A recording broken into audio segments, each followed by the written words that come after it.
لقد اخذ اللہ میثاق بنی اسرائیل، اب یہ بنی اسرائیل کی تاریخ کے کچھ واقعات آ رہے ہیں. وَلَقَدْ أَخَذَ اللَّهُ مِيثَاقَ بَنِي اسرائیل، اور جس طرح اے مسلمانوں آج تم سے میثاق لیا گیا ہے اور تمہیں اللہ نے جکڑ لیا ہے، باندھ لیا ہے شریعت کے میثاق میں، اسی طرح اللہ تعالیٰ نے بنی اسرائیل کا میثاق بھی لیا تھا. وَبَعَثْنَا مِنْهُمُ اثْنَيْ عَشَرَ نَقِيبًا، اور ان میں ہم نے اٹھا دیے تھے، مقرر کر دیے تھے 12 نقیب. 12 قبیلے تھے، ہر قبیلے میں حضرت موسیٰ علیہ السلام نے ایک نقیب مقرر کیا. یہی ہم نے اپنے اسرے کے ناظرین کے لیے نقیب کا لفظ یہیں سے اختیار کیا ہے. حضور نے بھی 12 نقیب مقرر کیے تھے انصار میں، 9 جو ہیں خزرج میں سے اور 3 اوس میں سے. وقال اللہ انی معکم، اور اللہ نے فرمایا تھا ان سے میں تمہارے ساتھ ہوں، یعنی میری مدد، میری تائید، نصرت تمہارے شامل حال رہے گی. لئن اقمتم الصلاۃ وآتیتم الزکاۃ، اگر تم نے نماز کو قائم رکھا اور زکوٰۃ ادا کرتے رہے. وآمنتم برسلی، اور میرے رسولوں پر تم ایمان لاتے رہے. آئیں گے، پے بپے آئیں گے. حضرت موسیٰ کے بعد سے لے کر تو 1400 برس تک تار ٹوٹا ہی نہیں. پھر ذرا سا وقفہ 600 برس کا ہوا، پھر حضور تشریف لائے. آمنتم برسلی وعزرتموہم، اور ان کی تم مدد کرتے رہو گے. واقرضتم اللہ قرضا حسنا، اور اگر تم اللہ کو قرض حسنا دیتے رہو گے، اپنے مال خرچ کرتے رہو گے اللہ کے دین کے لیے. لأکفرن عنکم سیئاتکم، تو میں لازماً دور کر دوں گا تم سے تمہاری برائیوں کو. ولأدخلنکم جنات تجری من تحتها الانہار، اور میں لازماً داخل کروں گا تمہیں ان باغات میں جن کے دامن میں ندیاں بہتی ہوں گی. فمن کفر بعد ذلک، تو جس نے بھی کفر کیا اس کے بعد، منکم تم میں سے، فقد ضل سواء السبیل، تو وہ تو سیدھے راستے سے بھٹک کر رہ گیا. فَبِمَا نَقْضِهِمْ مِيثَاقَهُمْ لَعَنَّاهُمْ، بس ان کے اپنے اسی عہد کو توڑنے کے باعث ہم نے ان پر لعنت فرمائی. یہ لعناہم جو میں نے وہاں پر محذوف قرار دیا تھا، یہاں پر وہ واضح آ گیا. فَبِمَا نَقْضِهِمْ مِيثَاقَهُمْ لَعَنَّاهُمْ، ہم نے ان کے اسی میثاق کو توڑنے کے پاداش میں ان پر لعنت فرمائی. وَجَعَلْنَا قُلُوبَهُمْ قَاسِيَةً، اور ان کے دلوں کو سخت کر دیا. ثُمَّ قَسَتْ قُلُوبُكُمْ فَهِيَ كَالْحِجَارَةِ أَوْ أَشَدُّ قَسْوَةً یحرفون الکلم عن مواضعہ، وہ کلام کو اس کے اصل مقام سے ہٹاتے ہیں. ونسوا حظا مما ذکروا بہ، اور وہ جو کچھ کہ ان کو دیا گیا تھا نصیحت کے طور پر، ہدایت کے طور پر، اس کے اکثر حصے کو بھول گئے یا اس سے فائدہ اٹھانا انہوں نے چھوڑ دیا. ولا تزال تطلع على خائنۃ منہم، اور اے نبی آپ ہمیشہ ان کی طرف سے خیانت کی اطلاعیں پاتے رہیں گے. آپ کو معلوم ہے کہ حضور جیسے ہی مدینے پہنچے تھے تو آپ نے پہلے 6 مہینے میں جو 3 کام کیے، کنسولیڈیشن اپنی پوزیشن کی مدینہ منورہ میں، ان میں سے ایک یہ بھی تھا کہ یہود کے 3 قبولوں سے معاہدے کر لیے. جوائنٹ ڈیفنس آف مدینہ، کہ اگر مدینے پر حملہ ہوگا تو مل جل کر دفاع کریں گے. لیکن یہ کہ اس کے بعد یہ ہر قبیلہ ایک ایک کر کے غداری کرتا رہا، تو یہ حضور سے کہا جا رہا ہے وَلَا تَزَالُ تَطَّلِعُ عَلَىٰ خَائِنَةٍ مِّنْهُمْ، ان کی طرف سے خیانتیں ہوتی رہیں گی، ہر وقت ہوتی رہیں گی. الا قلیلا منہم، سوائے ان میں سے چند کے، کچھ لوگ شریف بھی ہوں گے. فاعف عنہم واصفح، تو ابھی درگزر کیجئے اور ذرا معاف کیجئے. ان اللہ یحب المحسنین، یقیناً اللہ تعالیٰ احسان کرنے والوں کو پسند فرماتا ہے. ومن الذین قالوا انا نصارى اخذنا میثاقهم، اور ان لوگوں سے بھی جنہوں نے یہ کہا کہ ہم نصارہ ہیں، ہم نے ان کا بھی میثاق لیا. اخذنا میثاقهم فنسوا حظا مما ذکروا، تو وہ بھی بھول گئے بڑا حصہ اس کا جو نصیحت انہیں کی گئی تھی، یا بھول گئے اس نصیحت سے فائدہ اٹھانا. فَأَغْرَيْنَا بَيْنَهُمُ الْعَدَاوَةَ وَالْبَغْضَاءَ إِلَىٰ يَوْمِ الْقِيَامَةِ، تو ہم نے ڈال دی ان کے مابین دشمنی اور بغض قیامت کے دن تک.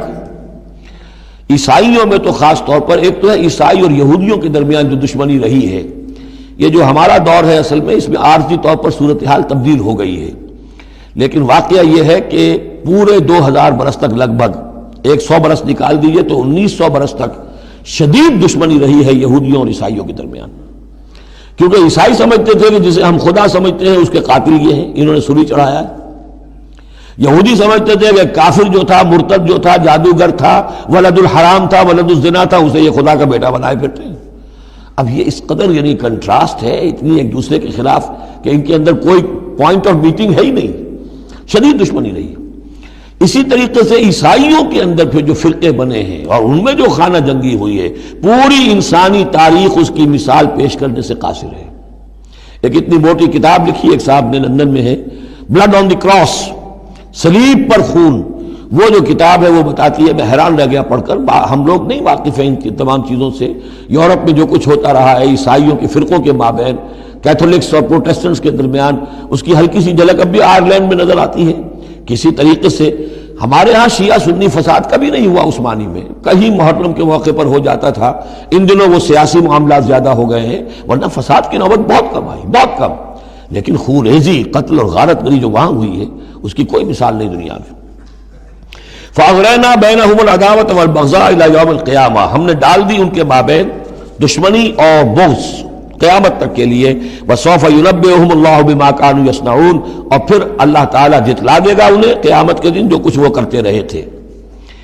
یا اہل الکتاب قد جاءکم رسولنا، اب یہ وہی انداز ہے جو سورہ نساء کے آخر میں تھا، اے کتاب والو قد جاءکم رسولنا، آ گیا ہے تمہارے پاس ہمارا رسول صلی اللہ علیہ وسلم، یبین لکم کثیرا مما کنتم تخفون، جو ظاہر کر رہا ہے تم پر اکثر وہ چیزیں جو کو تم چھپا رہے تھے، من الکتاب، کتاب میں سے، ویعفو عن کثیر، ابھی بہت سی چیزوں سے تو درگزر بھی کر رہا ہے، تمہارے سارے بھانڈے نہیں پھوڑے اس نے۔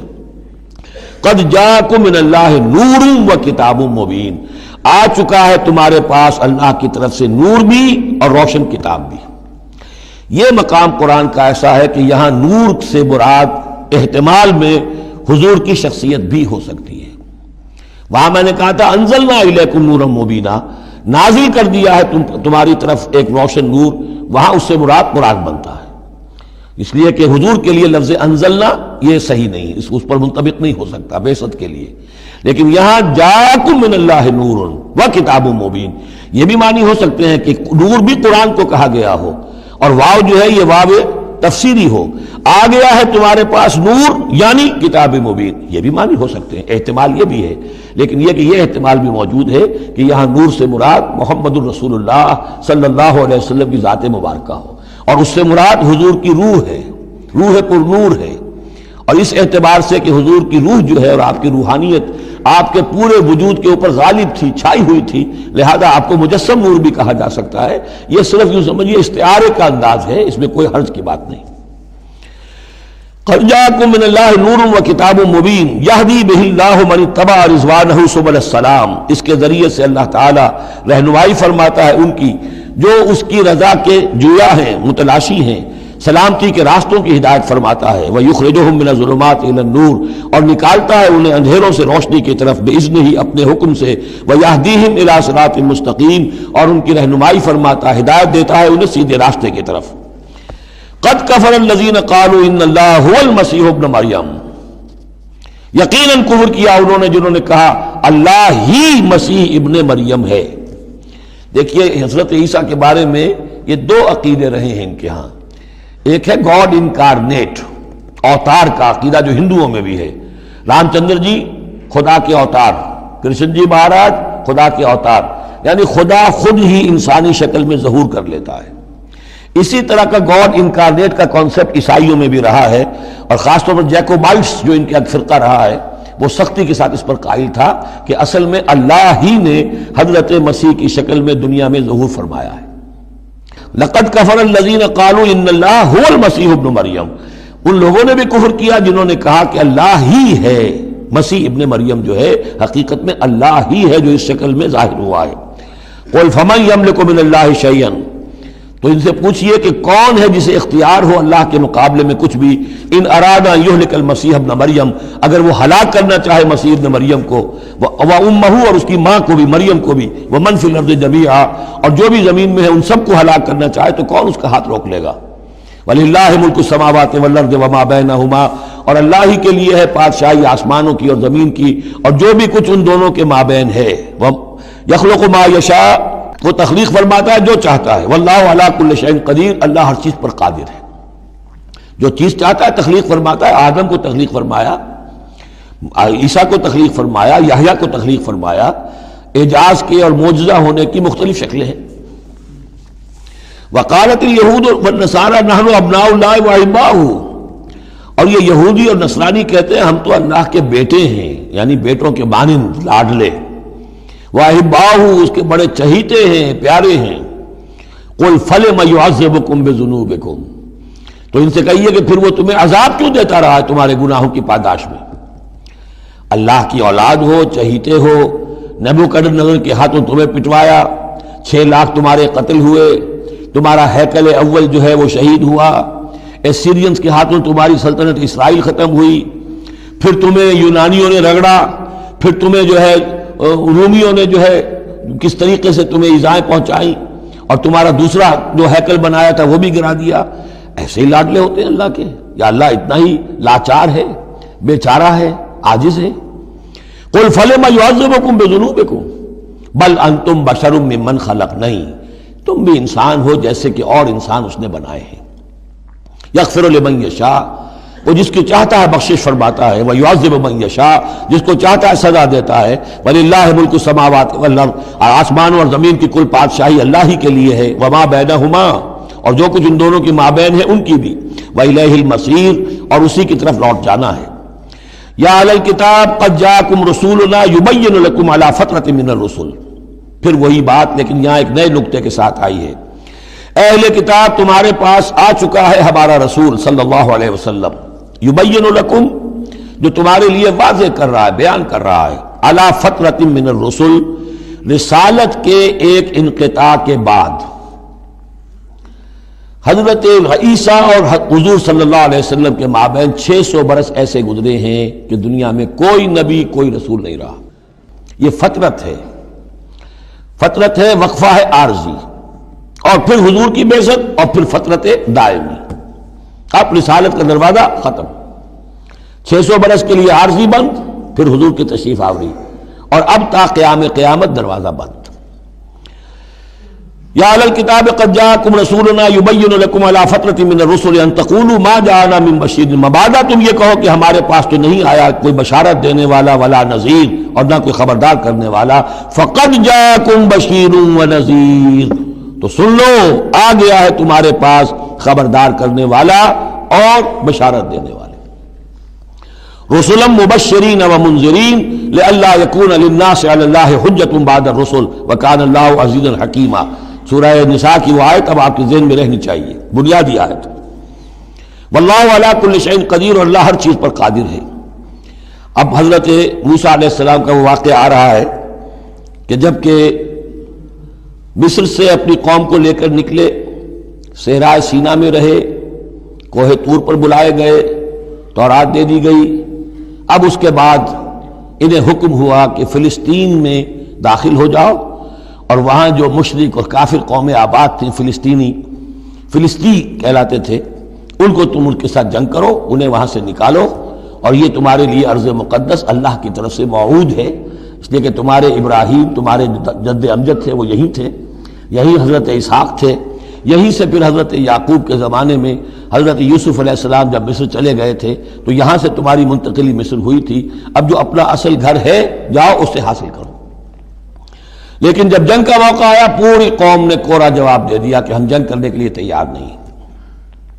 اس پر حضرت موسیٰ علیہ السلام کی مزاج میں جو تلخی پیدا ہوئی اور طبیعت کے اندر یوں سمجھیے بیزاری کی شدت پیدا ہوئی، وہ آپ دیکھیے گا کہ ہم یہ سمجھتے ہیں کہ رسول جو ہے وہ اپنی امت کے حق میں شفقت ہی شفقت ہوتا ہے، شفقت بھی ہے، جیسے اللہ کا معاملہ رؤوف بھی ہے، ودود بھی ہے، لیکن عزیز ذو انتقام بھی ہے، انتقام لینے والا بھی ہے، یہ دونوں شانیں ہیں۔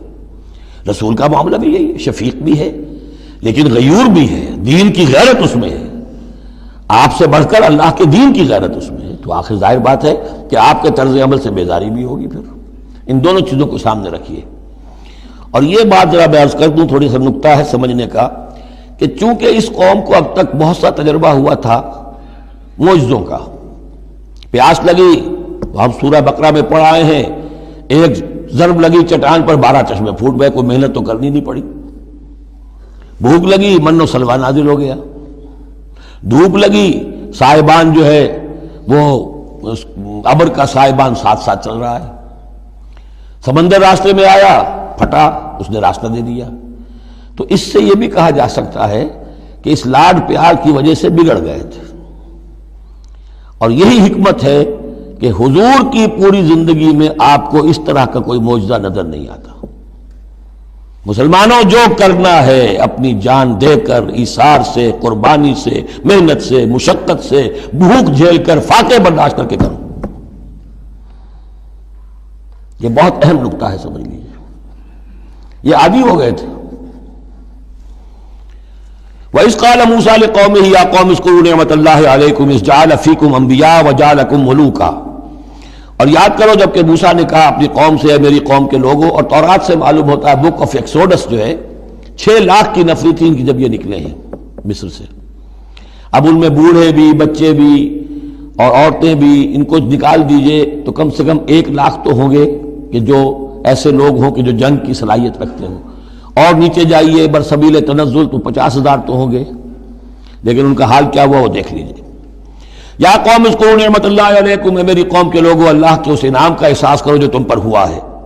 اذ جعل فیکم انبیاء، جبکہ تمہارے اندر اس نے نبی اٹھائے، یعنی خود میں نبی ہوں، میرے بھائی ہارون نبی ہیں، حضرت موسیٰ نبی تھے، حضرت یوسف نبی تھے جو آئے تھے۔ وجعلکم ملوکا، اور تمہیں بادشاہ بنایا ہے۔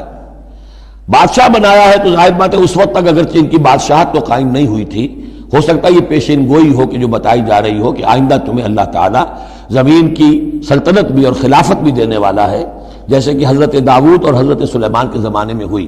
ایک رائے یہ بھی ہے کہ چونکہ حضرت یوسف کے زمانے میں انہیں بڑا اقتدار حاصل ہو گیا تھا، بادشاہ تو نہیں تھے، لیکن یہ کہ واقعتاً بادشاہوں کے بھی، جن کو کہتے ہیں کہ پیرزادے ہونے کے اعتبار سے بادشاہوں کے بھی مخدوم تھے اور ممدوح تھے، تو شاید اس کی طرف اشارہ ہو۔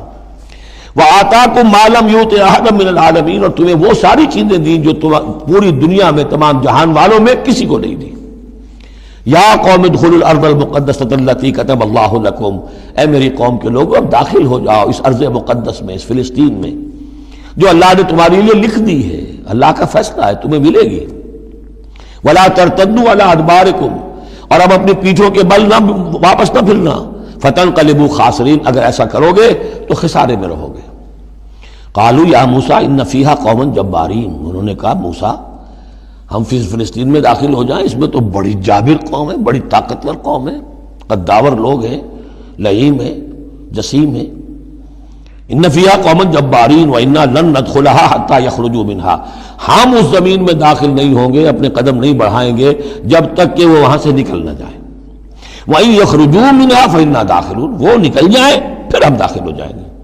قَالَ رَجُلَانِ مِنَ الَّذِينَ يَخَافُونَ، کہا 2 اشخاص نے کہ جو خوف رکھتے تھے اللہ کا بھی، انعم اللہ علیہما، اللہ نے بھی ان پر انعام کیا تھا۔ یہ 2 شاگرد تھے جو قریبی صحابی یا حواری تھے حضرت موسیٰ کے۔ یوشع ابن نون تو وہ ہے کہ جو پھر ان کے بعد جانشین بھی ہوئے، اور گمان غالب یہی ہے کہ وہ نبی بھی تھے، اور دوسرے تھے کالب بن یفنہ۔ تو ان دونوں نے اپنے قوم کے لوگوں کو سمجھانا چاہا۔ قال رجلان من الذین یخافون انعم اللہ علیہما ادخلوا علیہم الباب، ہمت کرو دروازے میں ایک دفعہ گھسو تو صحیح۔ فاذا دخلتموہ فانکم غالبون، جب تم داخل ہو جاؤ گے تو غلبہ تمہیں مل جائے گا۔ وعلی اللہ فتوکلوا، اللہ پر توکل کرو، ان کنتم مؤمنین، اگر تم مومن ہو۔ قالوا یا موسیٰ انا لن ندخلها ابدا، انہوں نے کہا موسیٰ ہم تو کبھی بھی، یہ ترجمہ کبھی بھی اصل میں کیا گیا ہے اس مصحف میں بھی، لیکن یہ گرامر کے اندر عربی محاورے میں ابدا، ہرگز ہرگز، ہم ہرگز ہرگز داخل نہیں ہوں گے۔ یا موسیٰ لن ندخلها ابدا، ہم ہرگز داخل نہیں ہوں گے، ما داموا فیہا، جب تک کہ وہ اس میں موجود ہیں۔ فاذهب انت وربک، جاؤ تم اور تمہارا رب، اور یہ میری طرف سے اضافہ کر لیجئے، ساتھ اپنی لٹھیاں بھی لے جاؤ، یہ تمہارا عصا جو ہے اس نے بڑے بڑے کارنامے دکھائے ہیں، یہ بھی ساتھ لے جاؤ۔ فَذْهَبْ أَنْتَ وَرَبُّكَ فَقَاتِلَا، اور جا کے قتال کرو، إِنَّا هَاهُنَا قَاعِدُونَ، ہم تو یہاں بیٹھے ہیں، زمین جنبت نہ جنبت محمد، ہم تو یہاں ٹکے ہوئے، ہم نہیں ہلیں گے۔ قال رب، اب دیکھیے بیزاری، وہی حضرت موسیٰ سورہ قصص میں آپ واقعہ پڑھیں گے کہ قبطی جو تھا وہ مار رہا تھا ایک اسرائیلی کو، تو اس کی طرف سے پھر مدافعت کرتے ہوئے حضرت موسیٰ نے ایک مکہ رسید کیا اور اس قبطی کی جان نکال دی۔ فَوَقَذَهُ مُوسَىٰ فَقَضَىٰ عَلَيْهِ، اس وقت اتنی محبت اپنی قوم سے، اور اب کیا حال ہے؟ قال رب انی لا املک الا نفسی واخی، انہوں نے عرض کیا پروردگار مجھے تو اختیار نہیں ہے سوائے اپنی جان کے اور اپنے بھائی ہارون کی جان کے۔ ففرق بیننا، باقی یہ پوری قوم انکار کر رہی ہے تو اب تفریق کر دے، علیحدہ کر دے، جدائی ڈال دے ہمارے مابین، وبین القوم الفاسقین، اور ان ناہنجار لوگوں کے درمیان میں اب ان کے ساتھ رہنا نہیں چاہتا۔ آج کی اصطلاح میں ہم کہہ سکتے ہیں میرا استعفیٰ قبول فرما لے، کہ میں اب ان کے ساتھ نہیں رہنا چاہتا، ان کی ناہنجاری، جو کچھ انہوں نے دیکھا ہے، میرے ہاتھوں سے جو معجزے دیکھے ہیں، میرے اور ان کے درمیان اب تفرقہ پیدا کر دے۔ اللہ نے یہ درخواست قبول نہیں کی، لیکن یہ کہ تذکرہ بھی نہیں کیا۔ قال فإنها محرمة عليهم 40 سنة، نہیں، ہم جو سزا انہیں دے رہے ہیں وہ یہ ہے کہ اب یہ ارض مقدس اگر یہ بزدلی نہ دکھاتے ابھی ہم انہیں دے دیتے، اب انہوں نے بزدلی دکھائی ہے تو اب یہ ان پر حرام رہے گی 40 برس تک۔ یتیہون فی الارض، اسی صحرا میں، اسی صحرائے سینا میں، سینائی پیننسولا، یہ بھٹکتے پھریں گے۔ فلا تأس علی القوم الفاسقین، تو اب آپ اس فاسق لوگوں کے بارے میں اب آپ افسوس نہ کریں، اپنے دل کے اندر رنج نہ لیں، اب جو کچھ ان پر بیتے گی، لیکن بہرحال آپ ان کی طرف رسول بنا کر بھیجے گئے ہیں، جب تک زندگی ہے آپ کو ان کے ساتھ رہنا ہے۔ یہاں ذرا یاد کر لیجئے کہ جو حضرت موسیٰ نے کہا انی لا املک الا نفسی و اخی، حضور سے کیا کہا گیا تھا سورہ نساء میں؟ فقاتل فی سبیل اللہ لا تکلف الا نفسک وحرض المؤمنین، اے نبی آپ اللہ کی راہ میں قتال کیجئے، آپ پر ذمہ داری نہیں ہے سوائے اس کے کہ آپ کی اپنی جان ہے، اور آپ اہل ایمان کی جتنی تحریض، ترغیب، تشویق، جتنے ان کے ایمان کے جذبات کو اپیل کرنا ممکن ہے کیجئے، بس۔